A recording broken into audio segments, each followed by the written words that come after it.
Hello guys, welcome back to my channel Rudra education. हम में आपका फिर से एक बार स्वागत है। जैसा कि आपको पता है EMRS टायर फर्स्ट का आपका रिजल्ट आ चुका है। अब जो भी अभ्यर्थी हमारे भाई बहन टायर फर्स्ट में क्वालिफाई हो चुके हैं उन्हें बहुत बहुत शुभकामनाएं। लेकिन अब वो टायर सेकंड की तैयारी में जुट जाएं। और इस सेशन में, इस वीडियो में हम बात करेंगे कि टायर सेकंड का जो एग्जाम पैटर्न है वो किस प्रकार से है और आपकी फाइनल मेरिट बनेगी तो कितनी नंबरों में बनेगी। साथ ही हम नेगेटिव मार्किंग के बारे में भी बात करेंगे कि नेगेटिव मार्किंग है आपकी तो कितने नंबरों की नेगेटिव मार्किंग है। तो आप वीडियो में अंत तक बने रहें, आपके हर एक डाउट क्लियर होंगे। इससे पहले अगर आप हमारे वीडियो या को पहली बार देख रहे हैं या आप हमारे सेशन पर नए जुड़े हैं तो आप हमारे चैनल को सब्सक्राइब कर लें ताकि आपको हर एक अपडेट विथिन सेकंड आपके पास पहुंचती रहे।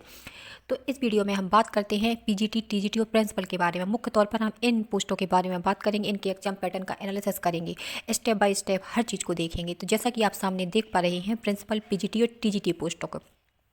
तो जो आपका tyre first tier second exam होगा उसमें मेंस के एग्जाम में आपके ऑब्जेक्टिव भी पूछे जाएंगे, साथ ही आपके डिस्क्रिप्टिव राइटिंग बेस्ड क्वेश्चन भी आपके पूछे जाएंगे। तो जो आपके ऑब्जेक्टिव क्वेश्चन होंगे उसके आपके 40 क्वेश्चन आपको देखने को मिलेंगे, जिसमें पर एक क्वेश्चन 1 नंबर का होगा। लेकिन जो आपके राइटिंग या डिस्क्रिप्टिव मार्क्स वाले क्वेश्चन होंगे उसमें आपके 15 क्वेश्चन देखने को मिलेंगे और पर ईच क्वेश्चन आपका 4 नंबर का होगा। इस प्रकार से आपके जो 15 क्वेश्चन के होंगे वो आपके 60 मार्क्स होंगे। ऑब्जेक्टिव प्लस डिस्क्रिप्टिव को मिलाकर के आपके 100 मार्क्स होंगे और इन्हीं मार्क्स पर आपकी मेरिट तय की जाएगी। और आपकी जो वो ड्यूरेशन रखी जाएगी फाइनल एग्जाम के टाइम पे वो आपकी 3 आवर्स रखी जाएगी, जो कि प्रिंसिपल, पीजीटी और टीजीटी सभी पोस्ट के लिए बराबर रखी जाएगी। तो आपका जो लगभग एग्जाम पैटर्न है, चाहे वो प्रिंसिपल का हो, चाहे वो टीजीटी वालों का हो, चाहे वो पीजीटी वालों का, लगभग समान है। लेकिन अगर एक डिफरेंस महत्वपूर्ण देखने को मिलता है तो प्रिंसिपल की पोस्ट में आपका इंटरव्यू रखा गया है, जो कि पीजीटी और टीजीटी पोस्ट वालों के लिए नहीं है। प्रिंसिपल की जो आपकी फाइनल मेरिट लिस्ट तैयार होगी उसमें आपकी इंटरव्यू प्लस मेंस एग्जाम के जो मार्क्स होंगे दोनों को मिलाकर आपकी मेरिट तैयार की जाएगी। परंतु जो पीजीटी और टीजीटी वाले हैं उनकी जो मेंस की जो एग्जाम होंगे केवल उन्हीं पर आपकी फाइनल मेरिट लिस्ट तैयार होगी। ठीक है, तो जैसा कि मैं आपको बता चुकी हूँ, आप सामने देख पा रहे हैं प्रिंसिपल पोस्ट में आपके 40 क्वेश्चन ऑब्जेक्टिव देखने को मिलेंगे। वहीं पीजीटी में भी सेम पैटर्न आपका यहाँ पे दिया हुआ है और डिस्क्रिप्टिव जो राइटिंग क्वेश्चन है वो 15 क्वेश्चन आपको देखने को मिलेंगे और आपकी टाइम ड्यूरेशन 3 आवर्स होगी, जो हर पोस्ट के लिए है। ठीक है, केवल आपकी जो प्रिंसिपल है उसमें आपका इंटरव्यू कराया जाएगा, अदर पोस्ट में आपका इंटरव्यू नहीं है। यह बात बता दी है मैंने आपके एग्जाम पैटर्न के बारे में। इसके आगे हम बात करेंगे नेगेटिव मार्किंग के बारे में। तो जैसा कि आप सामने देख पा रहे हैं मीडियम एंड नेगेटिव मार्किंग। ठीक है, मीडियम ऑफ पेपर, तो मीडियम ऑफ पेपर में इसमें क्लियर दिया हुआ है, यू कैन चूज हिंदी और English for descriptive question, stick to one language for the entire section except of language specific PGT TGT posted. इसका मतलब क्या है? इसका मतलब है कि आप मीडियम में हिंदी और इंग्लिश दोनों में से कोई भी एक चूज कर सकते हैं। अगर आप हिंदी के साथ कंफर्टेबल हैं तो आप हिंदी लैंग्वेज चूज कर सकते हो, और अगर आप इंग्लिश के साथ कंफर्टेबल हैं तो आप इंग्लिश लैंग्वेज चूज कर सकते हैं। तो आप इनमें से जो मीडियम है कोई भी आप चूज कर सकते हैं, कोई भी दिक्कत नहीं है। अब हम बात करेंगे मुख्य मुद्दे में नेगेटिव मार्किंग के बारे में। तो इसमें दिया हुआ है नेगेटिव मार्किंग में objective section typically 0.251 in is deducted for every wrong answer.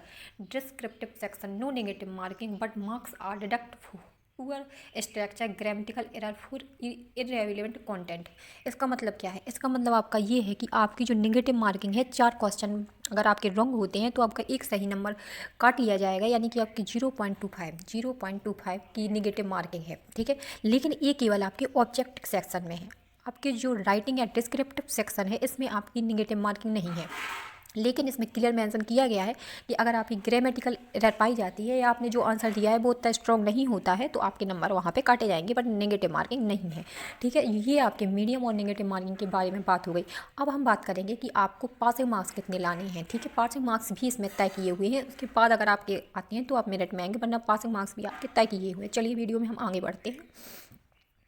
तो जैसा कि आप देख पा रहे हैं final merit PGT TGT for all teaching post, the final selection depend 100% on tyre second marks. तो जैसे कि मैंने पहले भी बता दिया है कि आपकी जो टीजीटी और पीजीटी की पोस्ट होगी वो आपके मेंस की जो 100% मार्क्स होंगे उन्हीं की फाइनल मेरिट के बेस्ड पे आपकी तय होगी। लेकिन जो final merit principle selection is based and 80-20 weightage 80% tier second के आपके मार्क्स होंगे और 20% आपके इंटरव्यू, और इन दोनों को मिलाकर के आपने फाइनल मेरिट लिस्ट तैयार की जाएगी। ठीक है, तो ये आपका टीजीटी पीजीटी और प्रिंसिपल के बारे में मैंने आपको बता दिया है।